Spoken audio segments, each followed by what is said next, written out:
Hello बच्चों, AK commerce में आपका स्वागत है। हम लोग पढ़ रहे हैं इनकम फ्रॉम सैलरी। ठीक है, तो आज इसमें आपको फुल लेंथ क्वेश्चन बताएंगे, जिसमें आज फोकस रहेगा प्रोविडेंट फंड पर। अगर इस प्रॉब्लम को आप समझ जाइएगा तो हर किस्म के प्रोविडेंट फंड का वैल्यूएशन करने सीख जाइएगा। तो आज का प्रॉब्लम क्या रहेगा? Main focus provident fund. देखिएगा, हम सभी तरह के प्रोविडेंट फंड में क्वेश्चन बनाकर आपको दिखाएंगे, सब कंडीशन में, टोटल मतलब full length question.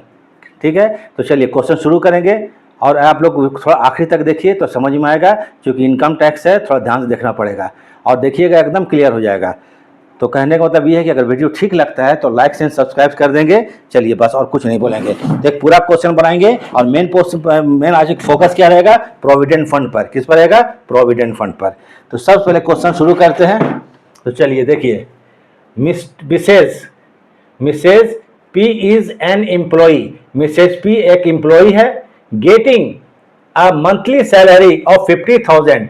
Monthly salary कितना है? 50,000 रुपया है, प्लस डियरनेस पे। और डियरनेस पे कितना? 5,000 पर मंथ है। तो मिसेज P जो है वो सैलरी उठाती है कितना? 50,000 पर मंथ और plus 5,000 per month dearness pay है। ठीक है,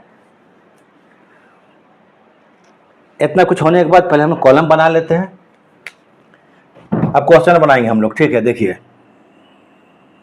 तो लिख लीजिएगा पहले क्या चीज?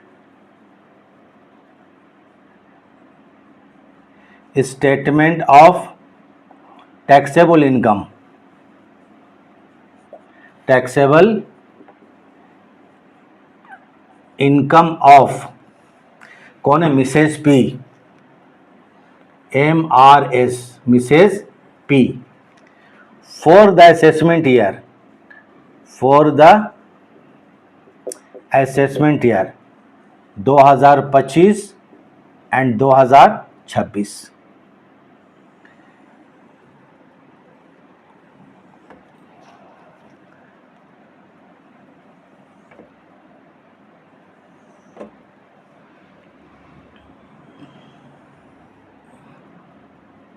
पर्टिकुलर्स बिना फॉर्मेट के नहीं बनाइएगा, ठीक है। पर्टिकुलर्स अमाउंट का 2 कॉलम बना लीजिएगा, इनर कॉलम और outer column. Inner column amount, outer column amount, पूरा अमाउंट अच्छे से लिख लीजिएगा। ठीक है, हम लोग कौन सा हेड पढ़ रहे हैं? Income from salary. तो यहां पर पहले लिख लीजिएगा income from salary. Income from salary. हाँ, चलिए, मिसेज P है जो कि 50,000 पर मंथ, फिर बदले 50,000 पर मंथ क्या सैलरी है, और प्लस क्या चीज है? 5,000 पर मंथ डियरनेस पे है। She contribute 40% of her salary. ठीक है, she contribute 40% of her salary and dearness pay to a provident fund which her employer contribute an equal amount. बस यहां मेन समझना आपको। ठीक है, वो क्या खुद करती है? क्या अपने सैलरी और डियरनेस पे का 14% प्रोविडेंट फंड में, और उसका एम्प्लॉयर भी सेम, मतलब एम्प्लॉयर भी 14% सैलरी और डियरनेस पे का कंट्रीब्यूशन करता है, सेम करता है, दोनों 14% करता है। इसको माइंड में रखिए। अब हम आते हैं आखिरी में, देखिए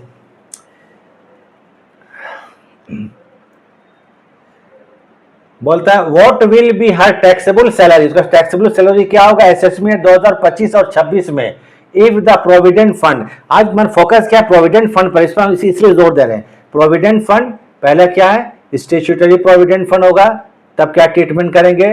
रिकॉग्नाइज्ड प्रोविडेंट फंड है बी, और सी में क्या? Unrecognised provident fund. माने वह और उसका एम्प्लॉयर दोनों 14% प्रोविडेंट फंड में क्या करता है? कंट्रीब्यूशन करता है। ठीक है, उसके बाद और एक चीज पढ़ लीजिए, interest on the provident fund. Interest on the provident fund is determined at the rate of 12% per annum. और प्रोविडेंट फंड में इंटरेस्ट कितना मिलता है? 12% पर एनम। विच अमाउंट कितना है? 36,000, जो 36,000 है। इंटरेस्ट ऑन प्रोविडेंट फंड 12% से डिटरमाइन किया गया, निर्धारित किया गया, जो कि 36,000 रुपया। ये 12%, याद रखिए कितना परसेंट है? 12% है। She also house rent allowance 2000 per month, इसको हाउस रेंट अलाउंस मिलता है 2000 पर मंथ, और she has actually paid 6000 per month, और उसके लिए रेंट कितना पेमेंट करती है 6000 पर मंथ, माने किराए के मकान में रहती है। तो देखिए क्वेश्चन जो कुछ बोला नहीं कि आपको ओल्ड रिजीम से बनाना है या न्यू रिजीम से बनाना है, तो हम ओल्ड रिजीम से इसलिए बना रहे हैं कि ओल्ड रिजीम में हाउस रेंट अलाउंस का वैल्यूएशन होता है और न्यू रिजीम में नहीं होता है। तो ओल्ड रिजीम को इसलिए बना रहे हैं कि अगर क्वेश्चन में बाय द वे दे दिया आपको कि क्वेश्चन को ओल्ड रिजीम से बनाइए, तब तो हाउस रेंट अलाउंस का वैल्यूएशन करना पड़ेगा, ठीक है। तो इसलिए हम ओल्ड रिजीम से बनाएंगे, और अगर कुछ नहीं बोलता है तो नोट में लिख दीजिएगा कि this problem is solve according to old regime, याद रखिएगा, ठीक है। तो हम लोग ओल्ड रिजीम से बनाएंगे, क्योंकि वैल्यूएशन इससे हम लोग करने जान जाएंगे, किसका, हाउस रेंट अलाउंस का। और न्यू रिजीम में क्या है कि फुल्ली टैक्सेबल है, और ओल्ड रिजीम में क्या है पार्टली टैक्सेबल है, ये आपको मालूम है, ठीक है। बस और कुछ नहीं क्वेश्चन में। House rent allowance 6000 per month मिलता है, ये 6000 पर मंथ रेंट पेमेंट करता है। एचआरए कितना मिलता है, एचआरए मतलब house rent allowance 2000 per month, और रेंट कितना इसको है 6000 पेमेंट करती है खुद के रहने के लिए। बस क्वेश्चन में मेन क्या चीज है, इसका सबसे पहले लिखेंगे क्या चीज, नंबर ए। इसमें 3 प्रोविडेंट फंड है। देखिए पहला क्या है, स्टैट्यूटरी प्रोविडेंट फंड में क्वेश्चन बनाएंगे तो कैसे बनेगा, रिकॉग्नाइज्ड में कैसे बनाएंगे और अनरिकॉग्नाइज्ड में कैसे बनाएंगे। तो चलिए देखिए, पहला जो है आपको ए में क्या चीज है, स्टैट्यूटरी प्रोविडेंट फंड। स्टैट्यूटरी हम पीएफ लिखते हैं, पीएफ मतलब अगर प्रोविडेंट फंड को मेंटेन करता है। चलिए बेसिक सैलरी कितना इसका 50,000 पर मंथ है, तो सैलरी लिख लीजिए 50,000 पर मंथ के हिसाब से 12 महीना कितना होगा 6 लाख रुपया, कितना होगा ये 6 लाख रुपया।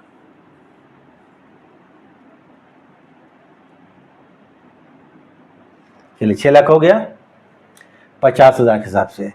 डियरनेस पे, डी पे मतलब डियरनेस पे, ये 5,000 पर मंथ है। 5,000 पर मंथ के हिसाब से 12 महीने कितना होगा 60,000। ये तो आपको हर कंडीशन में लागू होगा, ये बेसिक पे। अब थोड़ा जान लीजिए कंट्रीब्यूशन के बारे में। ये कौन सा फंड है, स्टैट्यूटरी प्रोविडेंट फंड। इसका हम स्पेशल क्वेश्चन आपको हम थ्योरी के साथ बता चुके हैं लास्ट क्लास में, देख लीजिएगा। तो स्टैट्यूटरी प्रोविडेंट फंड में इंप्लॉयर का कंट्रीब्यूशन, ये इंटरेस्ट ऑन प्रोविडेंट फंड, इसको इग्नोर कर देते हैं, not included in gross salary, याद रखिएगा। स्टैट्यूटरी प्रोविडेंट फंड में अगर इंप्लॉयर का कंट्रीब्यूशन होता है और उसमें इंटरेस्ट मिलता है तो उसको इग्नोर कर देंगे, कभी भी नहीं लिखेंगे, याद रख लीजिए। तो 14% जो इसका इंप्लॉयर कंट्रीब्यूशन में क्या करता है, 14% जो इसका इंप्लॉयर प्रोविडेंट फंड में कंट्रीब्यूट करता है उसको हम लोग इग्नोर कर देंगे, not taxable, not included in gross salary लिख देंगे। और दूसरा क्या चीज है, इंटरेस्ट ऑन प्रोविडेंट फंड, इसको हम लिख देते हैं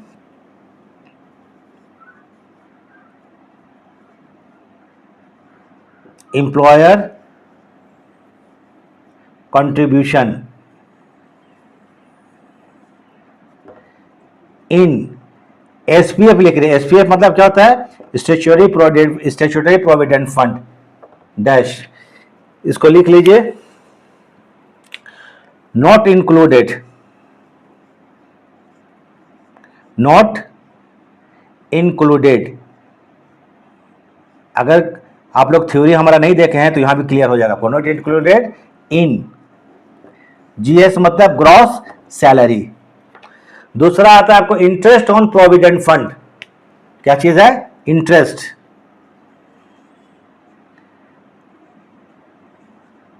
इंटरेस्ट ऑन एसपीएफ है, क्या चीज है एसपीएफ।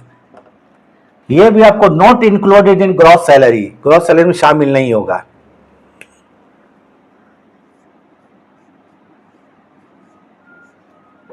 नॉट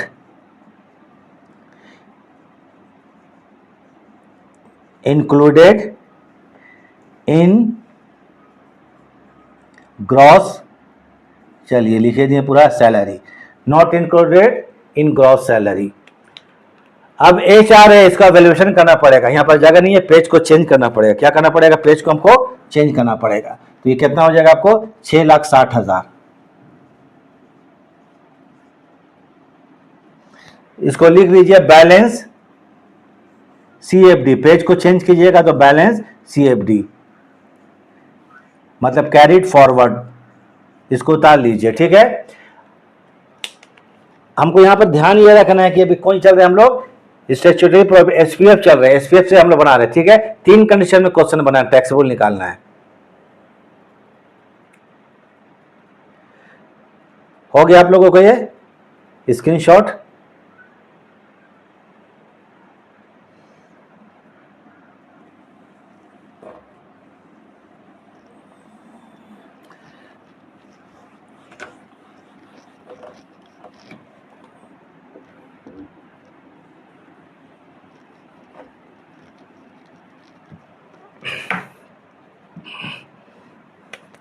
चलिए यहां लिखते हैं बैलेंस बीएफडी 6,60,000।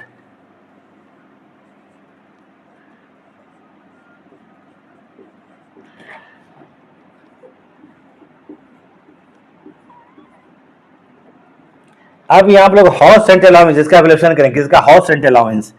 किसका वैल्यूएशन करेंगे? House rent allowance. ये क्वेश्चन को हम लोग ऑल रिजीम से बना रहे हैं तो इसका वैल्यूएशन होगा, ठीक है। एचआरए वैल्यूएशन करने के लिए पहले यहां देख लीजिए सैलरी लिख लीजिए, सैलरी पहले क्या लिख लेंगे? सैलरी। सैलरी जो है 6,60,000 है। एचआरए में सैलरी का माने क्या होता है जान लीजिए। एचआरए में सैलरी में से होता है बेसिक सैलरी प्लस डियरनेस पे, और अगर आपको डियरनेस अलाउंस मिला हो अंडर द टर्म एम्प्लॉयमेंट और प्लस कमीशन। ये डिटेल थ्योरी में दे चुके हैं तो लिख लीजिएगा, ठीक है। रेंट पेड, रेंट कितना रुपया है? 6,000 पर मंथ है। देखिए रेंट कितना है? 6,000 पर मंथ है। रेंट जो पेमेंट का है रेंट पेड 6,000 रुपये के हिसाब से 12 महीने का रेंट कितना होगा? 72,000 रुपया। अब इसमें 3 ऑप्शन आएगा, H R A received, H R A received. H R A कितना रिसीव हो रहा है? 2,000 पर मंथ। कितना हो रहा है? 2,000 पर मंथ। देख ले, ठीक है, इंटू 12 महीना का मतलब कितना हो गया? ये 24,000 रुपया।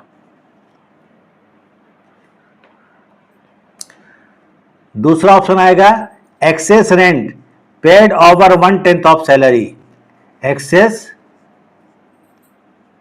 रेंट पेड ओवर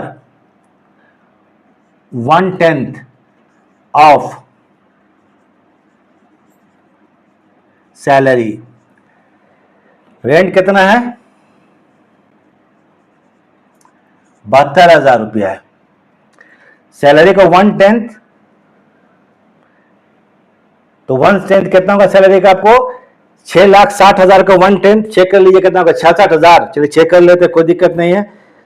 6,60,000 का 1/10 66,000। 1/10 कितना होगा? 66,000। 72 में 66 घटाएं तो कितना हो जाएगा? ये 6,000 रुपया। तीसरा ऑप्शन आता है आपको अदर टाउन के लिए 40% of salary. 40% of salary. Salary है कितना? 6,60,000। 6,60,000 का 40%, तो 6,60,000 का 40%। ये जो भी वैल्यूएशन होगा तीनों कंडीशन जो बनाए सब में एक ही होगा, ठीक है। तो 6,60,000 इसका 40% 2,64,000।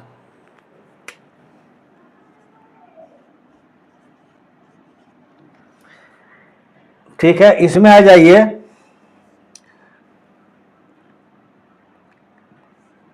लिस्ट।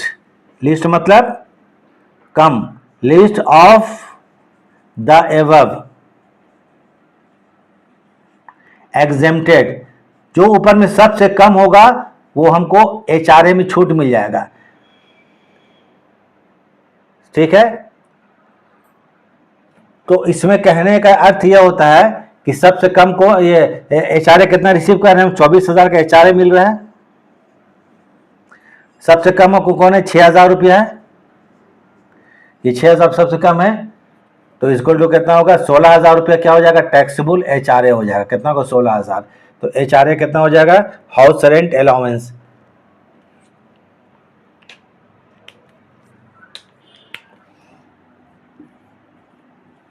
16,000 रुपया और कुछ नहीं है। क्वेश्चन बन गया एक कंडीशन में। तो 6,60,000 6,60,000 प्लस 16,000 6,76,000 ये घटा कितना होगा 6,76,000 थोड़ा नीचे लिख लेते हैं 6,76,000। अब इसको ये लीजिए बैलेंस, इसे क्या कहलाएगा आपको ग्रॉस सैलरी क्या कहलाएगा, ये ग्रॉस जगह नहीं देखिए GROSS gross salary SALRY salary CFD कर देते हैं मैंने कैरिड फॉरवर्ड नेक्स्ट पेज 6,76,000 चूंकि टैक्सेबल सैलरी निकालना है इसमें फिर का डिडक्शन होगा आपको क्या होगा स्टैंडर्ड डिडक्शन लेस करेंगे कितना ओल्ड रिजिम में 50,000 है न्यू रिजिम में 75,000 है। तो हम अकॉर्डिंग टू ओल्ड रिजिम बना रहे हैं क्योंकि ओल्ड रिजिम में HRA का वैल्यूएशन होता है। अगर क्वेश्चन में क्लियर लिख दिया कि अकॉर्डिंग टू ओल्ड रिजिम बनाइए तब कहने का मतलब ये रूल फॉलो करना पड़ेगा। और ओल्ड रिजिम नहीं होता तो पूरा क्या है HRA कितना है 24,000 ये टैक्सेबल 24,000 हो जाता है। अभी 16,000 टैक्सेबल हुआ है तो इसको निकालने के लिए जान लें हम लोग ताकि उनको प्रॉब्लम नहीं आए। और ऐसे अगर वो न्यू रिजिम बोलेगा तो कोई प्रॉब्लम नहीं क्या कर दीजिएगा पूरा 24,000 यहाँ टैक्सेबल हो जाएगा। और स्टैंडर्ड डिडक्शन कितना होगा आपको 75,000 और कोई छूट नहीं मिलता है न्यू रिजिम में। हम अकॉर्डिंग टू ओल्ड रिजिम बना रहे हैं। तो चलिए इसका ये कर लीजिए स्क्रीनशॉट ले लीजिए CFD कर देंगे 6,76,000 76,000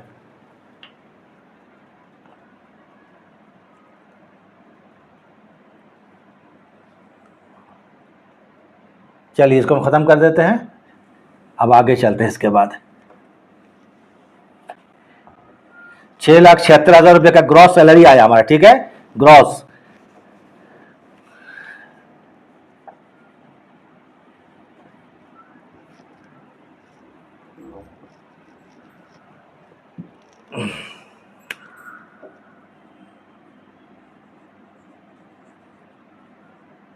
बैलेंस BFD 6,76,000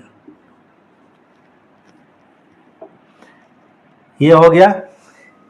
इसमें लेस करेंगे डिडक्शंस लेस क्या करेंगे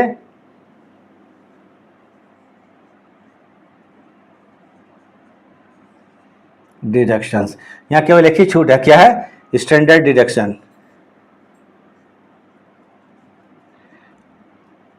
स्टैंडर्ड ठीक है स्टैंडर्ड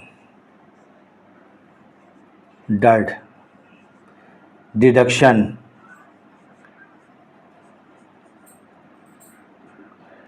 अंडर सेक्शन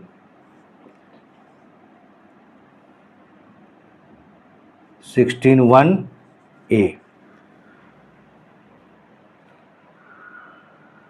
ठीक है थोड़ा अच्छा से लिखिए सॉरी अंडर सेक्शन 16(1) 16(1) ही लिख दिए इसको अब ये मत लिखिए ठीक है। इतना कितना हो गया यहाँ पर 50,000 रुपया। अब घटा के जो आ गया ये इसका टैक्सेबल सैलरी हो गया पहला कंडीशन में। कौन है ये कौन चीज़ है SPF है टैक्सेबल सैलरी।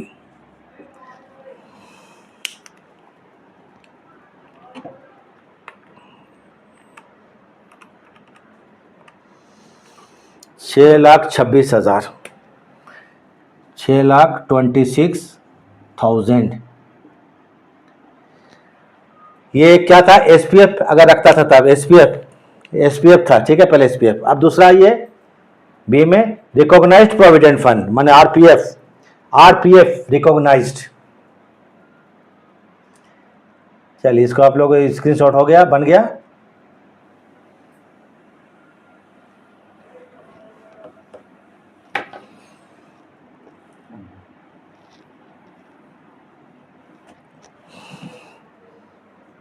उसके बाद बी में आते हैं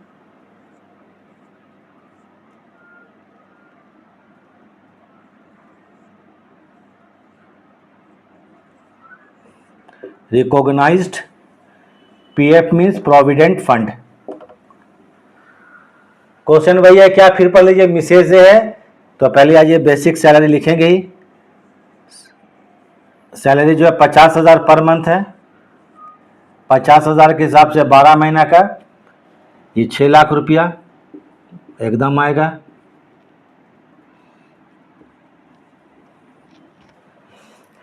उसके बाद डी पे मीन्स डियरनेस पे, ये 5,000 पर मंथ है प्लस 12 महीने का 60,000।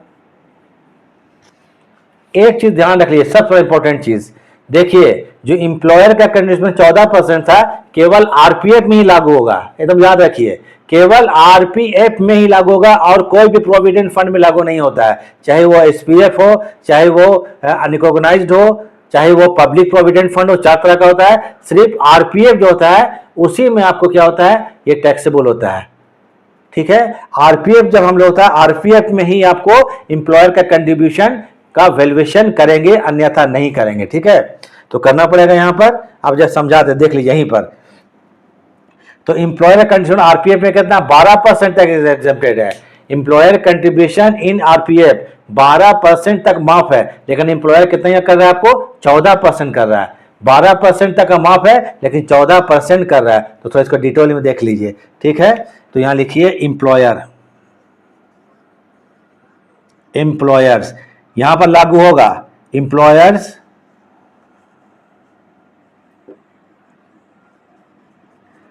कंट्रीब्यूशन इन आरपीएफ मतलब क्या होता है, recognised provident fund. Employer contribution to RPF, sorry to RPF in excess of 12% salary.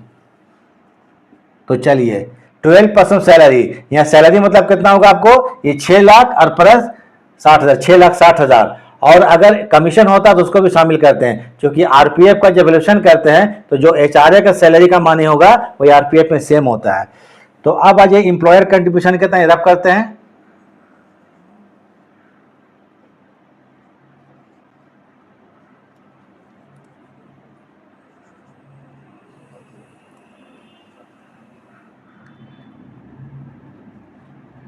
Employers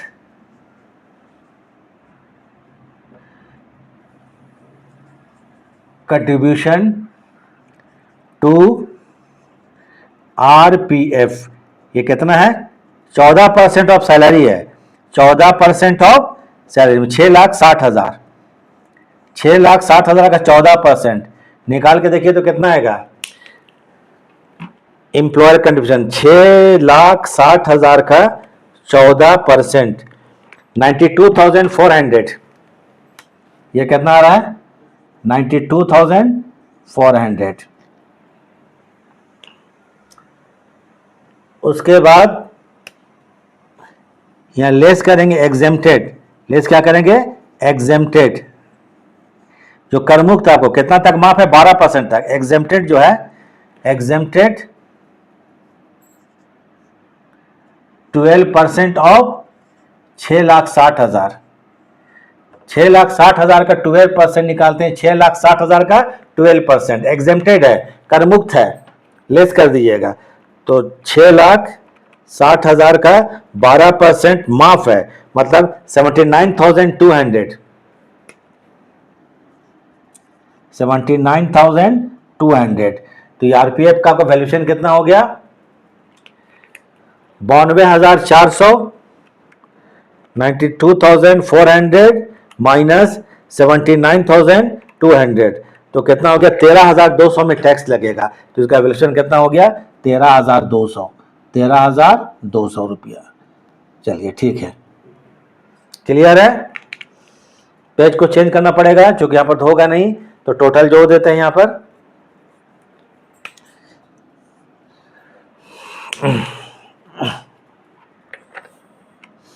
$6,60,000 plus 13,200 equal to कितना होगा 6,73,200। 6,73,200, तो ये होगा 6,73,200, 6,73,200। इसको लिखेंगे बैलेंस CFD, पेज को चेंज कर रहे हैं तो क्या लिखिएगा, बैलेंस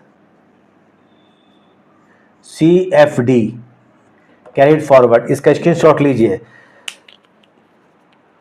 और क्लियर करना है तो हम ये प्रोविडेंट के बारे में, प्रोविडेंट फंड के बारे में थ्योरी प्लस उसको हमको निकाल के कैसे निकालना है क्लियरली हम आपको एक क्लास में दिए, उसको देख लीजिएगा मेरे इसमें क्लास या कॉमर्स वाले में, इनकम फ्रॉम सैलरी में, जो कि हमारा 10वां क्लास करीब करीब आपको है।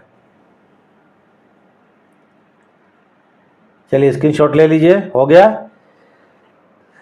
6,73,200 रुपया। ये क्या चीज है, आरपीएफ है, रिकॉग्नाइज्ड प्रोविडेंट फंड है, ठीक है, रिकॉग्नाइज्ड प्रोविडेंट फंड। तो रिकॉग्नाइज्ड प्रोविडेंट फंड में कंट्रीब्यूशन जो है वो पार्टली टैक्सेबल होता है। उसके बाद 6 लाख, चलिए 1 मिनट, 6,73,200 तो याद रखना पड़ेगा, 6,73,200 रुपया, 6,73,200 रुपया। तो ये क्या करेंगे, बैलेंस CFD, ये सॉरी BFD, CFD क्या थे, BFD ब्रॉड फॉरवर्ड, 6,73,200 रुपया। अब आते हैं इंटरेस्ट ऑन प्रोविडेंट फंड। ये भी आरपीएफ में आपको अप्लाई करेंगे, ठीक है, क्या आरपीएफ में, केवल आरपीएफ में, ठीक है। इंप्लॉयर का कंट्रीब्यूशन 12% तक माफ है और इंटरेस्ट ऑन आरपीएफ ये 9.5% तक माफ है। कितना तक माफ है, 9.5%। इसमें देखिए क्वेश्चन में लिखा हुआ है, interest on the provident fund determined 12% per annum, जो कि आपको 36,000 रुपया है। मान 12% का इंटरेस्ट दिया गया जो कि 36,000 रुपया है, लेकिन 9.5% तक माफ है। तो यहां पर यह लिख लीजिए इंटरेस्ट ऑन आरपीएफ, क्या करेंगे, इंटरेस्ट ऑन आरपीएफ ये अप्लाई होगा इसमें, ठीक है। इंटरेस्ट ऑन आरपीएफ मतलब recognised provident fund in excess of 9.5% rate, 9.5% RATE rate, 9.5% rate. अब इसको कैसे निकालेंगे, ये जो 36,000 रुपया है वो 12% है, 36,000 रुपया कितना, 12% है, तो 9.5% कितना होगा, वो आपको एग्जेम्प्टेड होगा। तो जरा देख लीजिए working note, interest on provident fund 12% किसी अमाउंट का, ठीक है, 12%, ये 36,000 किसी अमाउंट का 12%, तो 12% इज इक्वल टू 36% ये इंटरेस्ट है, तो 9.5% इंटरेस्ट कितना होगा, तो इसको निकालने में कितना होगा, 28,500 रुपया, ये 9.5% है, तो यहां तक माफ होगा। तो अब यहां पर क्लियरली एकदम है, इंटरेस्ट कितना मिल रहा है, 36,000 रुपया का इंटरेस्ट मिल रहा है, और इसमें कितना माफ है, 28,500 रुपया, 28,500 रुपया एग्जेम्प्टेड है। देख लीजिए वर्किंग, तो होगा कितना आपको, 7,500 रुपया, 7,500 रुपया हो गया बस। उसके बाद हाउस रेंट अलाउंस हम HRA लिख देते हैं, ठीक है, HRA इसमें भी लागू होगा, वही 16,000 रुपया निकालने का सेम मैनर है, इसलिए हम निकाल नहीं रहे हैं। चलिए ये भी कंडीशन आपको जोड़ दीजिए सब। इसके बाद डिडक्शन घटा देंगे 50,000 रुपया, क्वेश्चन बन जाएगा। एक और कंडीशन है, क्वेश्चन कंप्लीट। तो 6,73,200 प्लस 7,500 एंड प्लस 16,000,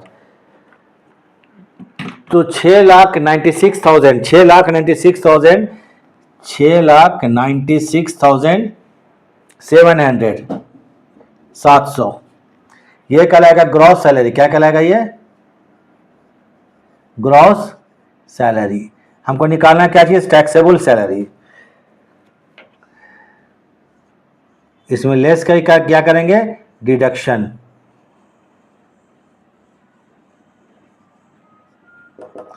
तो आ जाइए स्टैंडर्ड डिडक्शन, स्टैंडर्ड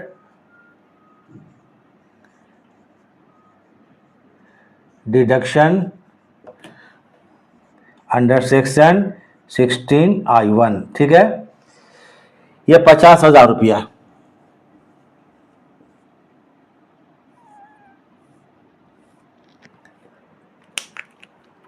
तो 6 लाख, चलो माइनस कर दें कितना इसमें से, 50,000 रुपया, तो बराबर 6,46,700, 6,46,700,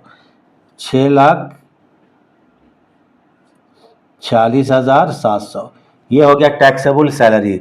एक और कंडीशन है, फिर क्वेश्चन कंप्लीट हो जाएगा, ठीक है। टैक्सेबल सैलरी,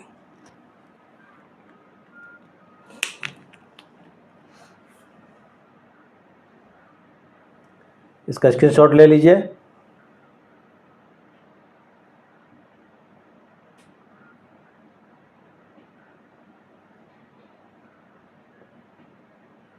चलिए ठीक है, अब आते हैं एक और सी। ए कंडीशन हो गया, बी कंडीशन हो गया, अब सी में कौन चीज है देख लीजिए। तो अनरिकॉग्नाइज्ड प्रोविडेंट फंड, कौन चीज है क्वेश्चन में? Unrecognized provident fund.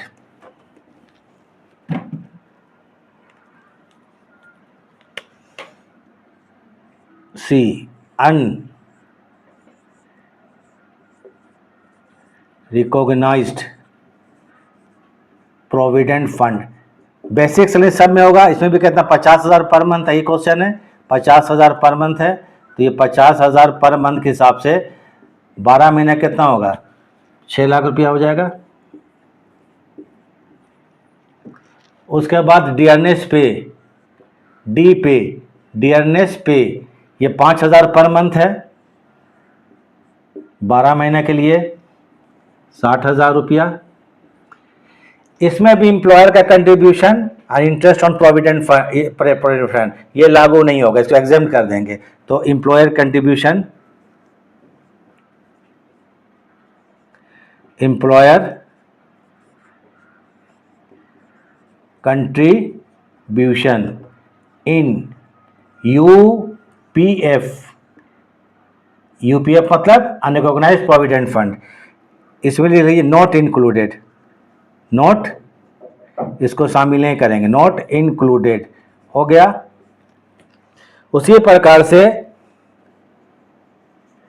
Interest on UPF, ठीक है, नॉट इंक्लूडेड, ये भी नॉट इंक्लूडेड, नॉट इंक्लूडेड, ये तो आप अपने से भी बन जाएगा क्वेश्चन।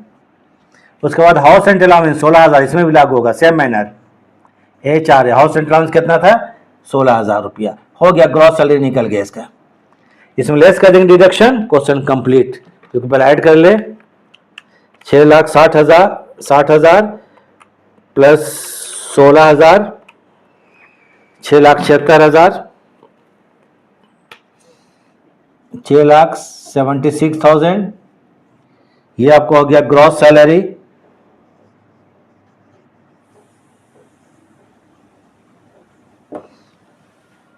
चलिए इसमें डायरेक्ट हम लिख देते हैं, जगह नहीं है। लेस क्या करेंगे? स्टैंडर्ड डिडक्शन, ये कितना रुपया? वही आपको 50,000 रुपया लिख लीजिएगा, उसको बनाकर सेक्शन सहित। तो ये हो गया 6,0,0,0,2 हो गया, और 6,26,000, ये हो गया taxable salary. Question complete, taxable salary, taxable salary निकल गया। इसको आप लोग अच्छा से कर लीजिए। थोड़ा देर हम हट जाते हैं, स्क्रीनशॉट ले लीजिए, ठीक है। Question complete.